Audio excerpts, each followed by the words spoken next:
Hey KBC, welcome back to Daniel's side of the story, where I go through that week's chapter of the story, and I just share some of my thoughts, some reflections that I had as I read through that week's chapter, just to help spark some discussion in your home, maybe in your small group, or even just to give you a new perspective to think about as you reflect personally on the story as you read through with the rest of your church family.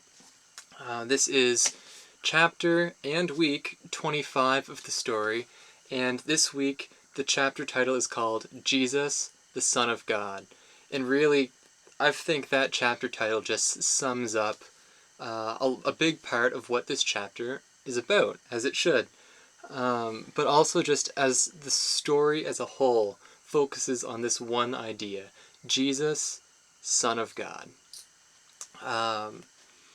And really, as I think about it, when we read through this chapter, it's really focusing on this idea that Jesus is now boldly and clearly and plainly describing who he is. People are still asking these questions. Who is he? Is he Elijah? Is he a prophet? What's his deal? Who is this Jesus of Nazareth? And we see Jesus interacting with some of his disciples and other people who are listening, and people are starting to come to the conclusion he is the Messiah, which makes me really reach with this main thing that stuck out with me, this main point that I couldn't help but question then, is how did the disciples react to this, right? It seems as though as we read through the chapter, we see what some of the disciples do, what they say. Um, they just don't seem to get it, right? They don't seem to understand this idea, Jesus, Son of God. They don't understand who Jesus is. They don't understand why he came, what he's doing. They don't understand the concept of the death and resurrection. And yet we also see these moments where it seems like they do understand, at least a little bit of who Jesus is. We read that, Jesus asks his disciples, you've heard what others think about me. You've heard what they think, who I think that I am. What do you say? Who do you say that I am? And Peter claims, he claims that he's the Messiah. He's the one who's prophesied to save God's people. And Jesus, he affirms his disciples in this. He begins to become more open about who he is.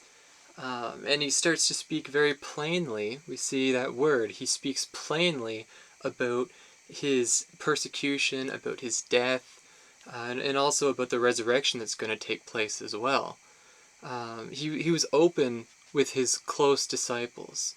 And we also see as we read through that he becomes very open about who he is to the public as well.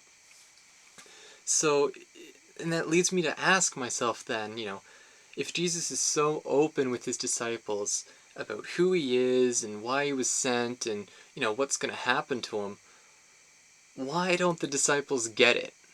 Why don't they just understand when he speaks plainly about these things? And as I read through the chapter, I can't help but think, these guys are dense, aren't they? I mean, it seems so obvious and so clear, but they just don't understand what Jesus' plan is, what the plan has always been, even when he just lays it out in front of them. And yet, as I read through this chapter, I'm also reminded of myself, too. I mean, yeah, it's easy to look down on the disciples, especially here and now when I have the entirety of Scripture at my fingertips. I always have my phone on me, and that has Scripture on it, and I have several Bibles of my own with different translations even. I have the entirety of Scripture at my disposal from Genesis to Revelation. So it's easy for me to look down on the disciples who didn't have all of that at any point in time when they needed it.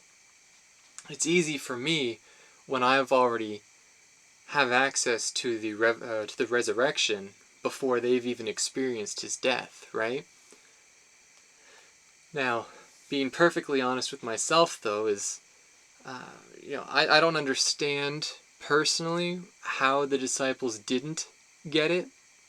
I recognize that I have the whole story. And it's easier for me to, look at them and say, look, the author is even saying, they don't understand what's about to happen. How could they not understand? And yet, I have the whole story.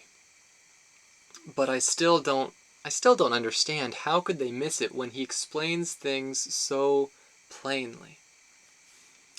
And yet I also recognize in my own life that there are some examples of very seemingly simple or obvious things in my own life that I miss. I know if you were to ask my family, maybe some of them might tell you that I don't always understand. Sometimes I fail to understand that dirty dishes belong in the dishwasher, not the sink. And I'm sure there are other examples as well where, there are sometimes when I fail to grasp or understand something that others might think is the obvious solution or the obvious answer. Here's another example that is, really, it's a humbling moment for me, so don't share this story with too many people. Just have them watch these reflections instead if they really want to hear the story. But I think this gets my point across about sometimes the obvious can be missed. One day, just earlier last week, I was at the gym, and I was pushing myself pretty hard, and I got something that some people call brain fog. And what brain fog is when you're having trouble focusing on something, and you can't think straight, or you're just generally confused. And this can happen in athletes or in moments where you're exercising maybe a little bit too hard, and you just can't think straight. So I was working, and I had this brain fog. I was just so focused on my exercise that I kind of,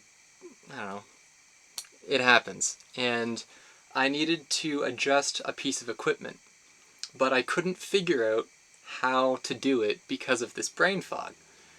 And there I was, standing in the middle of the gym, looking at this piece of equipment, just staring at it, and I had absolutely no idea how to adjust this piece of equipment in order to accomplish what I needed to do. And in reality, this equipment was easy, it was straightforward, adjusting it should not have been difficult, but I failed to understand what I needed to do. I had no idea what needed to be done in order to accomplish what I needed to do. There was something that I needed to do, but I couldn't understand it. So that's just one example where, I look at my own life, and that's a, silly, obvious, whatever, but there are moments where I recognize I don't really have a right to blame the disciples for failing to understand how Jesus was going to suffer and die and take on the sins of the world and overcome death 3 days later. I guess in comparison between, gym equipment that is supposed to be so obvious you don't need to have a manual right in front of you, and then death and resurrection taking on the sins of the world, right? Jesus spoke plainly to his disciples, but they were so focused on their own understanding of who the Messiah was that they couldn't understand what he was trying to tell them. As I reflect in my own life, I recognize that there are moments where I fail to understand some of the most simple things. I can't help but wonder what things, what some of these things are that God's trying to tell me. But I keep failing to understand him. What are areas in my life that Jesus is trying to speak into, and yet I fail to listen to him? Again, that idea of hearing but not listening. And that's a question that I encourage you to think about as well.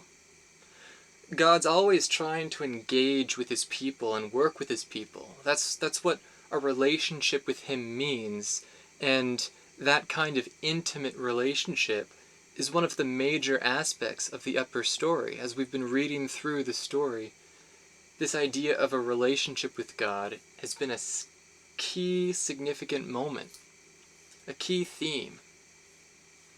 So I encourage you to pay careful attention to God, to listen for His voice, and to be sensitive to the promptings of His Spirit.